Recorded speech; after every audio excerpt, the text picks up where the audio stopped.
ഭാരതീയ സ്ത്രീകൾ വിദേശ രാജ്യങ്ങളിലൊക്കെ യാത്ര ചെയ്യുമ്പോൾ അവരുടെ സവിശേഷമായ വസ്ത്രധാരണ രീതി കൊണ്ട് അവർക്ക് സവിശേഷമായ ഒരു ബഹുമാനം ലഭിക്കുന്നുണ്ട്.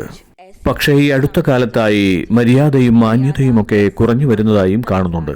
ഇതൊക്കെ നമ്മളുടെ വ്യക്തി സ്വാതന്ത്ര്യമാണോ എന്ന വാദവും ഉയർന്നു വരുന്നുണ്ട്. ഇതിനെ എങ്ങനെ നോക്കിക്കാണുന്നു? നിങ്ങൾ വിദേശ രാജ്യങ്ങളിൽ പോയി നോക്കൂ. ഉദാഹരണത്തിന് ജർമ്മനിയിൽ പോയി നോക്കൂ. അവിടെയൊക്കെ രാഷ്ട്രത്തലവന്മാർ ഔദ്യോഗികമായ പരിപാടികളിൽ പങ്കെടുക്കുന്നത് തികച്ചും പരമ്പരാഗതവും സാംസ്കാരികവുമായ വസ്ത്രം ധരിച്ചിട്ടാണ്. നിങ്ങൾ വളരെ വളരെ ചെറിയ രാജ്യങ്ങളിൽ പോകൂ. Latvia, Lithuania, Slovenia, Slovakia. അവിടെയെല്ലാം അവർ ഏറ്റവും അഭിമാനത്തോടുകൂടി പ്രദർശിപ്പിക്കുന്നത് അവരുടെ പരമ്പരാഗതവും സാംസ്കാരികവുമായ വസ്ത്രധാരണ രീതിയാണ്.